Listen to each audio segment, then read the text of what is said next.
how can we recognize effective curriculum, objectives, and lessons?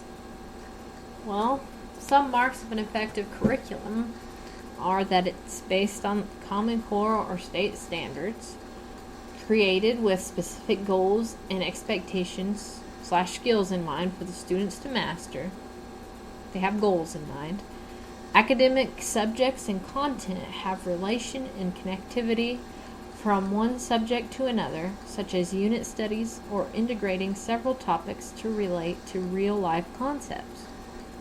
Effective objectives are clear and specific regarding what the students are expected to learn, achieve, and accomplish. Clear and specific, reminding the teacher what is expected to be taught. Each objective employs a specific step in Bloom's taxonomy: knowledge, comprehension, application, analysis, synthesis, and evaluation, in order to provide a variety and higher level thinking skills to strengthen students' different levels of thinking. Basically, when the different types of thinking skills, such as the knowledge, comprehension, application, they give students an opportunity to look at the content and material in different ways rather than by mere knowledge alone or mere comprehension alone, allowing them to create things, allowing them to compare things, and to apply them. So it creates a variety. And then as higher level thinking skills,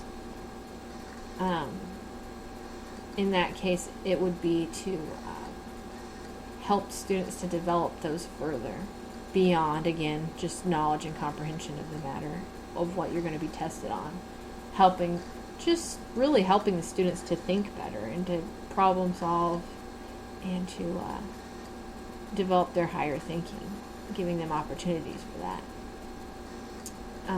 Effective lessons and assignments, built and planned from determined objectives, and not solely from a specific textbook, and certainly not at random.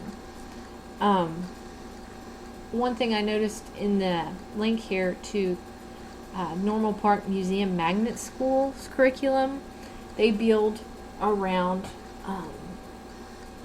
their visits to various museums. And the students will actually, look at the exhibits and take notes of them in their notebooks, and they will end up, for each grading period, making exhibits of their own to display what they have learned as a form of assessment. And their whole lesson plans are built around these museum visits and tying them into their curriculum that actually has take place in the classroom, and the different projects that they do in their application of what they have learned, which I have had initially a hard time understanding how you could build a curriculum around that.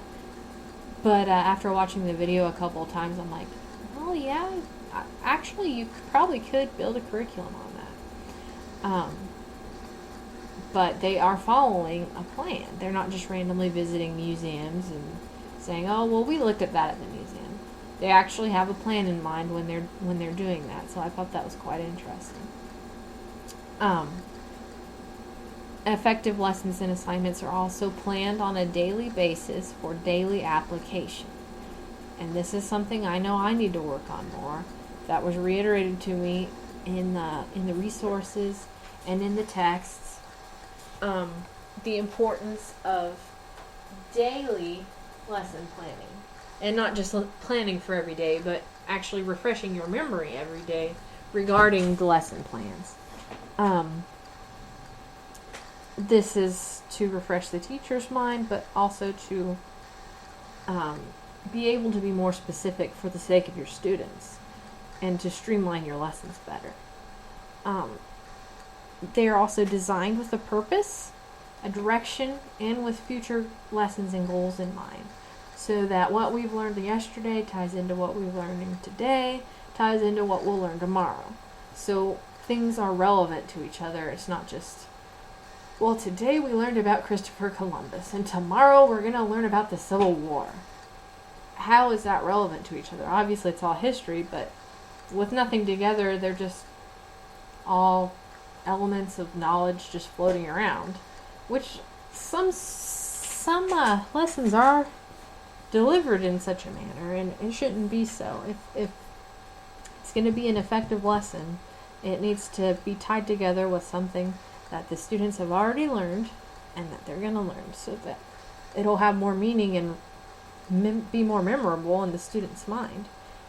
And it would help it to be more remembered in the teacher's mind as well, so he or she will know where they're going with that. And having clear objectives and having standards that they're following would also help in that, in the lesson planning process.